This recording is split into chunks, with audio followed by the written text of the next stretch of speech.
It's Wednesday, it's time for another video. It's Depeche Mode again, and yes, it's a big one once again.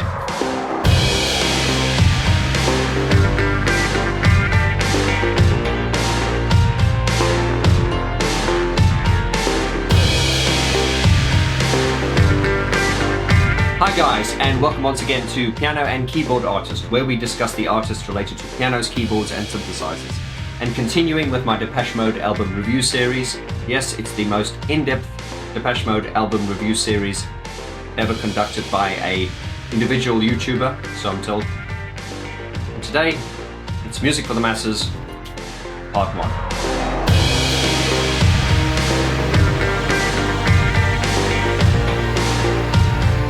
Music for the Masses was released on the 28th of September 1987 and was Depeche Mode's 6th studio album.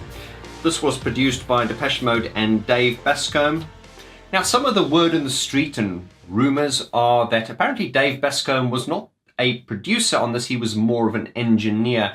Now, as far as the term engineer and producer go, I'm going to be doing a video later on where I discuss what a producer is and what an engineer is, but the term producer is quite a loosely used term, and it can be used interchangeably.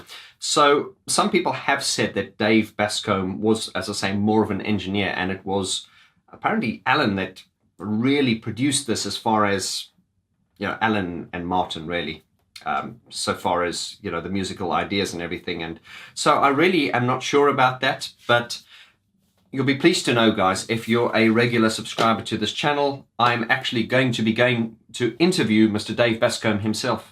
Yep, next week on the 2nd of March, my crew and I will be heading down to Dave BASCOMBE headquarters, and we'll be interviewing him, so we will be able to ask him all the questions that we've always wanted to ask.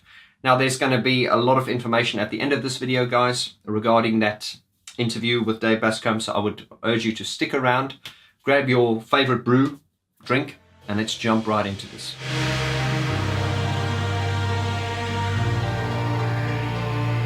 Right, so Music for the Masses is a fan favorite. You know, many sort of hardcore Depeche Mode fans they have their favorites, but a hardcore Depeche Mode fan's favorite is usually Violator, Music for the Masses, or Songs of Faith and Devotion, or Black Celebration. And there are some that cite Some Great Reward as the best Depeche Mode album ever. But I really think from that period, from 84 up until the end of Songs of Faith and Devotion, to me personally was their sort of like epic golden period, dark period. But this really was the album that, if we look at Black Celebration, that was really sort of like the album that sort of started their sort of like really dark phase.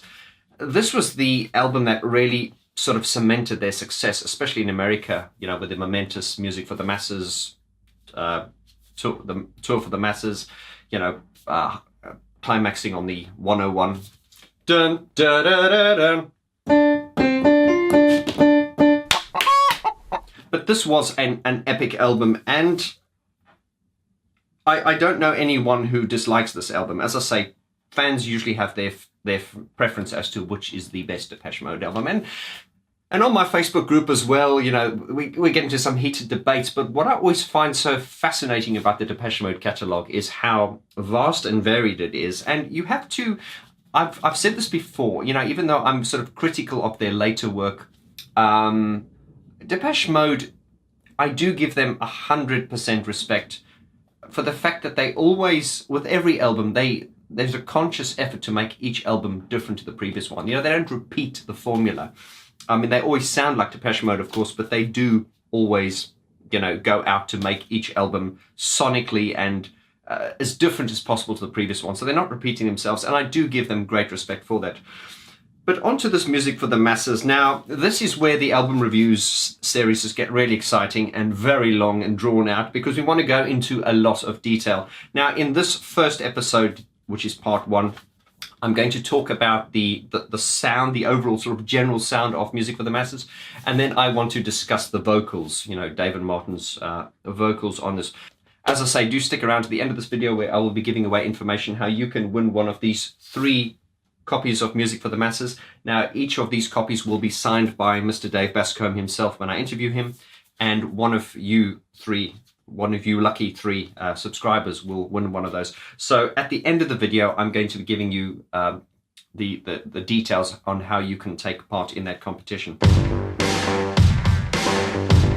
Okay, so let's just look at some of the general history of this album. Now, it was, as I say, produced by Dave Bascombe and Depeche Mode. And as I say, when I interview Dave Bascombe, I'd like to sort of ask him, you know, how much did he produce it, or was he more of an engineer?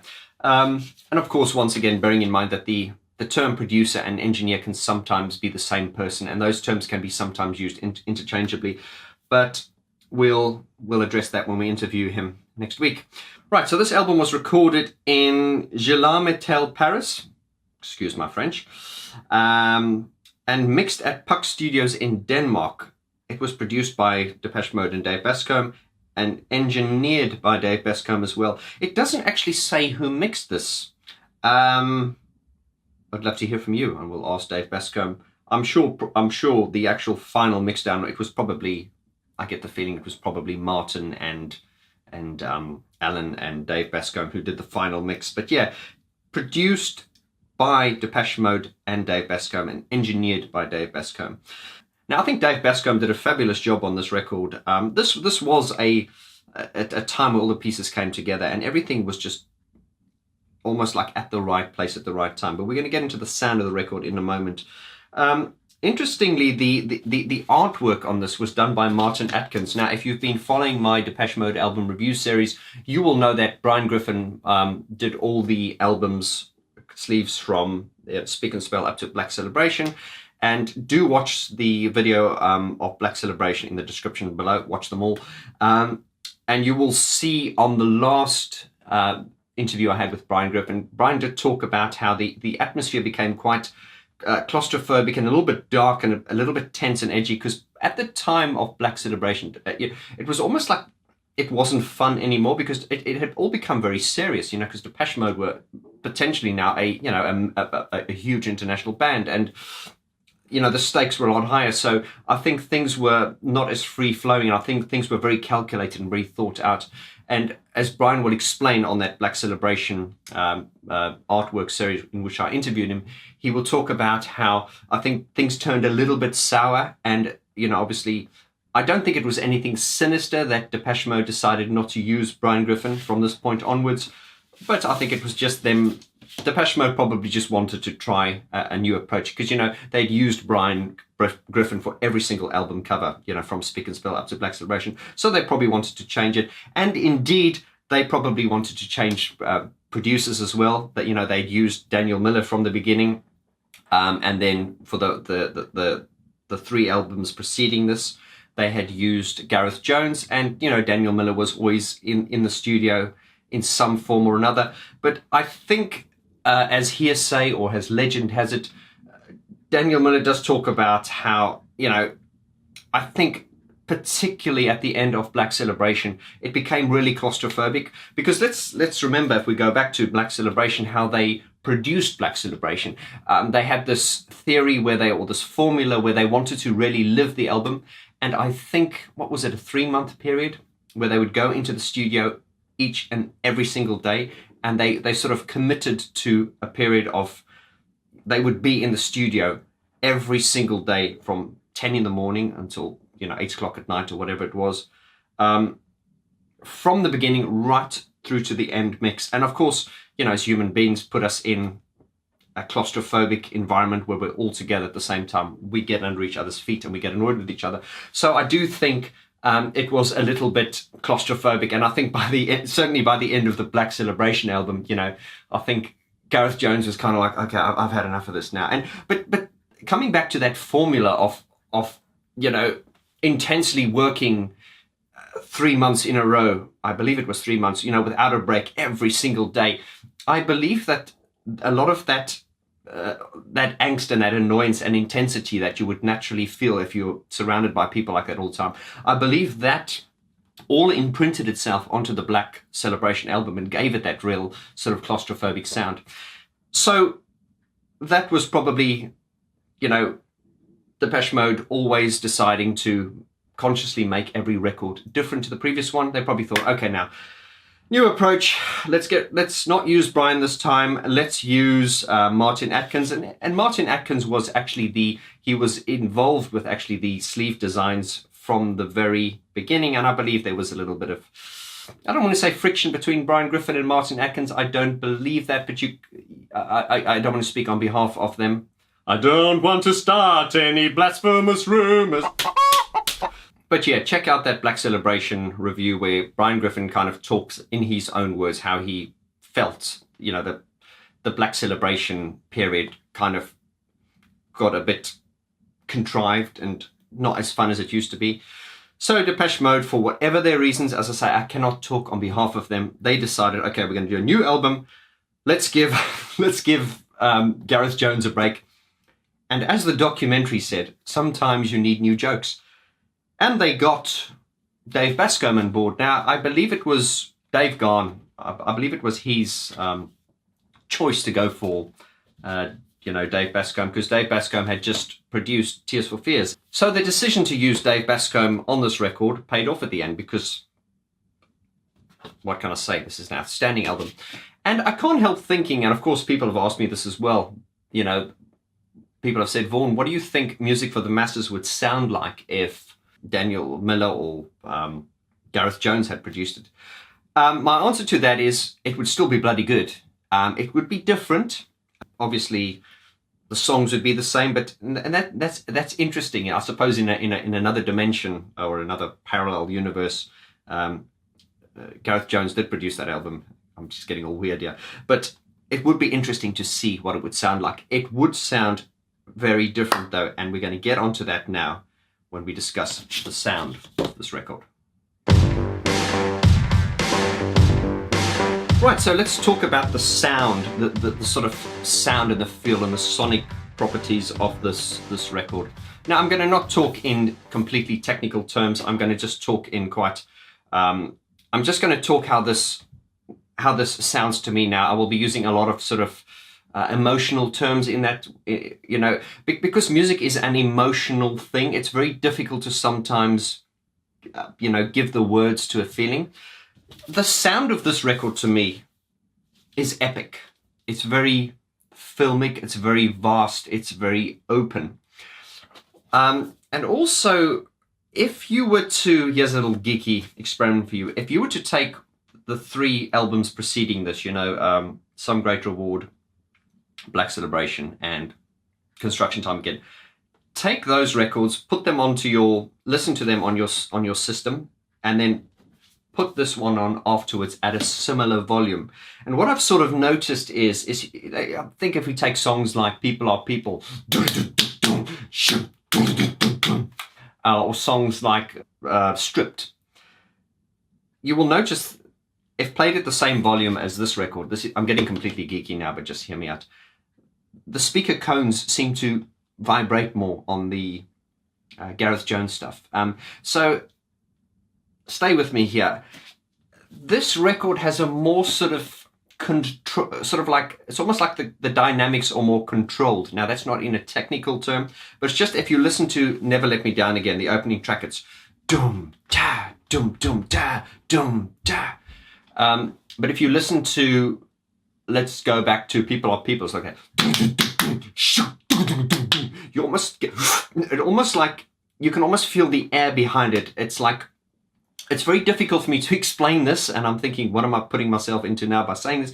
But this album just seems to have a more sort of flat sound, and flat not meaning bad. It just sounds more like filmic, epic, and it's like dun dun dun dun dun. Whereas I find I think the previous 3 albums, a lot of the songs are a little bit more punchy, a subject for a Geek Talk video. But in my sort of long-winded description that I've just given you now, I don't by any means mean that the 3 albums before this, the Gareth Jones albums, were any better than this or any worse than this. I think I do rate Gareth Jones, Dave Bascombe, and, Flood as my favorite Depeche Mode producers. And, I cannot choose because obviously they are different.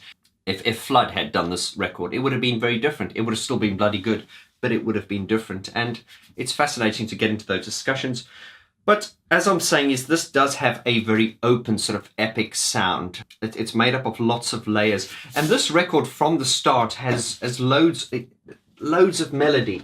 And I'm going to be doing a video a little bit later on called Depeche Mode, What Happened to the Melody, where I'm going to analyze songs like Shake the Disease, and I want to Shake the Disease, Never Let Me Down Again, and those sort of classical Depeche Mode songs. And I just want to sort of illustrate how the songs have sort of, especially in the last 3 albums, they're sort of like lacking in melody. Once again, these are all my personal opinions, but if we just sort of run through, as I say, we're not going to go into the songs in sort of individual detail. We will do that in a later series. But if we just take this as a whole, it is an incredibly melodic album with a lot of atmosphere. Take the opening track, Never Let Me Down Again.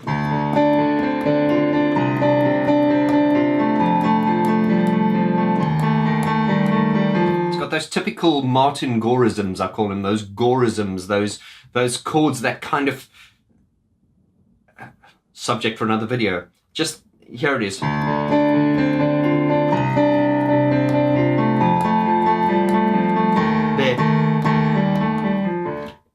Martin always throws in a chord that is, almost sounds a bit off.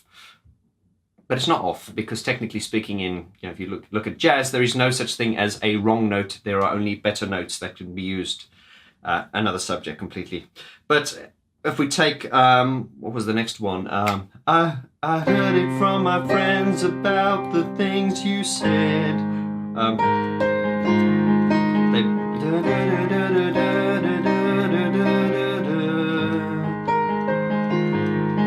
I mean, even just illustrated on a straightforward piano here, you can see how beautiful the songs are even without the synthesizers.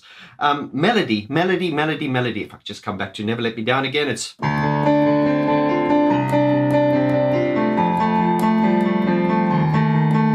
then...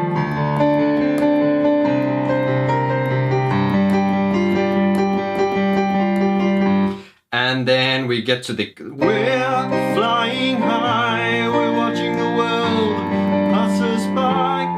As I say, in a later series, I'm going to strip down these songs completely. This is just a sort of general overview, just to show you how much melody is in this. This is such a melodic album. I love it. Coming back to, I heard it from my friends about the things you said. It just breathes. I heard it from my friends about the things you said. And when we get to the...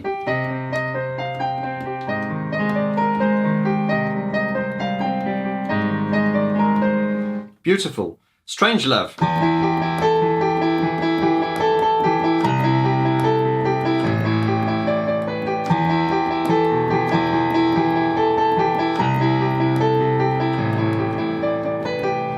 The creepy and eerie and haunting Little 15.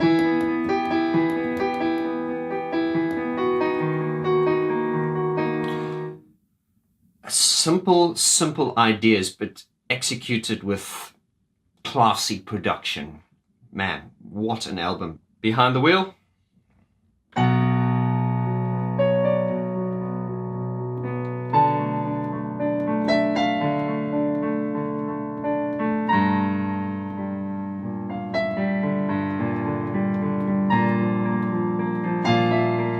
Even on a piano, it just sounds so haunting.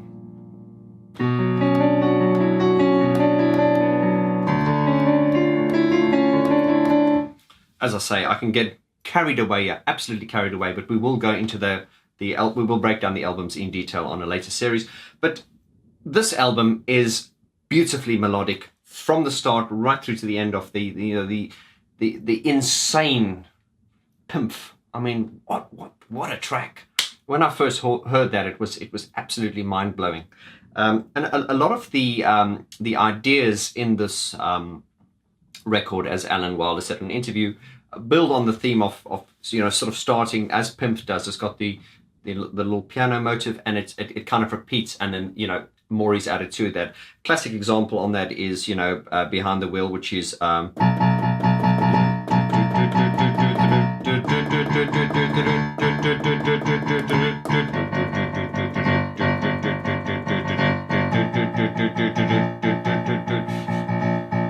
just that all the way through, and then more and more is added to it. And that track, Behind the Wheel, did have a really sort of claustrophobic sound, and what made it really sort of claustrophobic was the interesting idea of not to use cymbals. If you think of it, it's just kick, snare, kick, snare. There's no sort of like that kind of thing.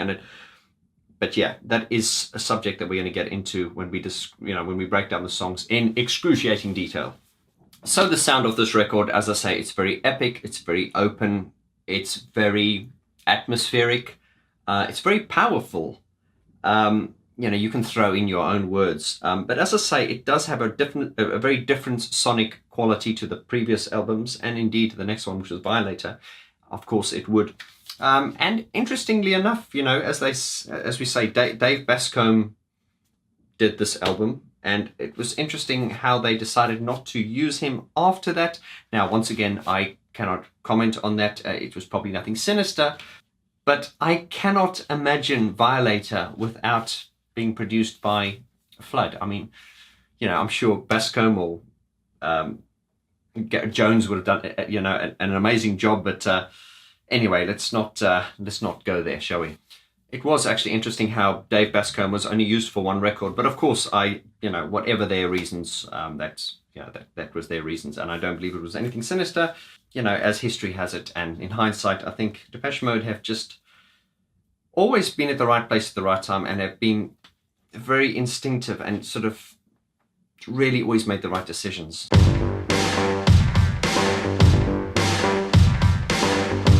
Let's talk about the vocals of this album now.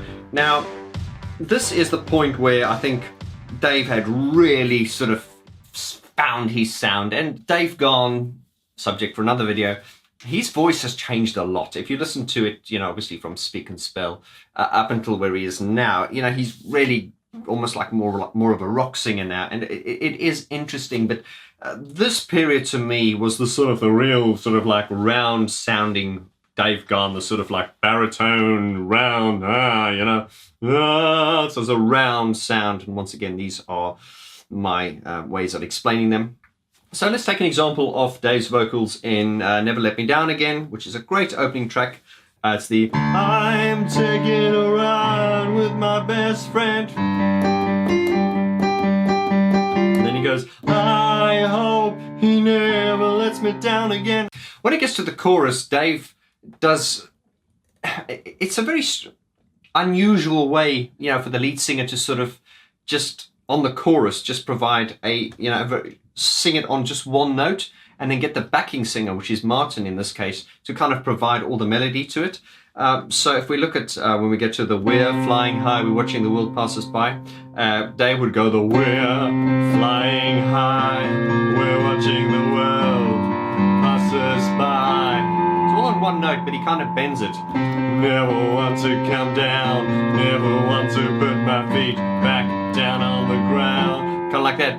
But then Martin does the we're flying high, we're watching the world pass us by. He's got the more melodic parts. Never want to come down, never want to put my feet back down on the ground. So Martin does the sort of more melodic part, whereas Dave just does the we're flying high. And all these decisions are what make this song and brilliant. If we jump to a song now, I'm thinking of Behind the Wheel. That is another classic sort of layering of, the sort of the Gore and Gone sound. If we take, it's the My Little Girl, drive anywhere, do what you want. It's very direct. I don't care tonight. And then Martin sings higher up on the octave. It's not a harmony. It's just an octave higher. So Martin's My Little Girl, drive anywhere. It's very light. A head voice. Do what you want. And he kind of vibrates it like that. I don't care. Tonight, I'm in the hands of fate. I hand myself, it's very light, over on a plate. Now, this is what gives, this song still makes my skin crawl. It is stunning. So with Martin singing on that, nah, and then Dave providing like the my little girl, drive anywhere, do what you want. He provides like the grounding to it, kind of like the, and this is what was so beautiful about Depeche Mode songs is Dave always provided like that direct kind of grounding, and then Martin had this kind of like, it's almost like an angel with the wings around. I know that sounds cheesy, but it's Martin's voice to me is always like this loving, encompassing blanket that like covers. I love Martin's voice, and I think the way his voice works with Dave's is brilliant. Martin's voice is often used as a special effect, like, you know, if we jump forward to a song like Condemnation, he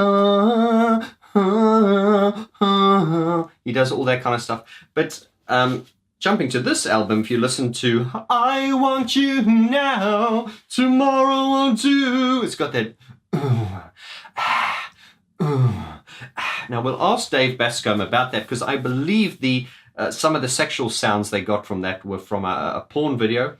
But to me, that sound to me, that is to me Martin's voice. Let's take the song Pimp, for example. You got that home in that in Pimp sounds like Dave's voice to me, and that's Martin's voice. Of course, we're going to ask Dave BASCOMBE all those questions. Yeah, the vocals on this album are really, really seasoned and matured. These, you know, this is where they really came into themselves and into their skin. I'm thinking of The Things You Said. I heard it. Oh, we've changed sounds. I heard it from my friends about the things you said. I heard it from my friends about the things you said. It's so like conversation level. There's no effort. It's effortless and it just flows. And the vocal performances on this, sitting target, sitting waiting, anticipating nothing. Ooh, ooh. There's Martin's vocal effect again. Ooh, ooh. Brilliant. The delivery and the execution of the vocals, the sound, and how they'd found themselves, you know.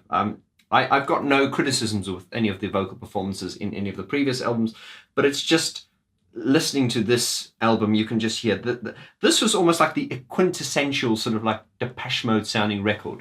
Whereas people would go, you know, people always associate, the hardcore Depeche Mode fans always think of songs like, you know, Behind the Wheel and Never Let Me Down Again, you know, which are fan favorites. Coming to I Need to Be Cleansed, It's Time to Make Amends. Great vocal performances on this. Strange Love. Little 15, sacred, holy, to put it in words, to write it down, that is walking on hallowed ground. Some of the vocal performances on this record are iconic and are some of the vocal performances that I think Dave and Martin will be, you know, chasing or holding up as some of their best vocals ever. Yeah, absolutely outstanding vocal performances on this record. The vocals on this album are also very honest. There's not like excessive processing on them. Obviously there is use of compression, delay and EQ and, you know, reverb obviously to get the song, the vocals to fit into the mix. I'm not going to go into gig talk now, but there's no sort of saturation and over you know, strange mad effects. Obviously there are subtle effects to the vocals which help it fit better into the mix, but generally speaking, the vocals are not that affected and they sound very honest and real and authentic, and finding it hard to actually say anything bad about this record, and I think you'll agree with me.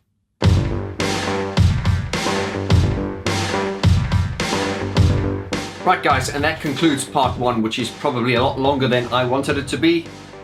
But you guys don't mind. We love Depeche Mode, don't we?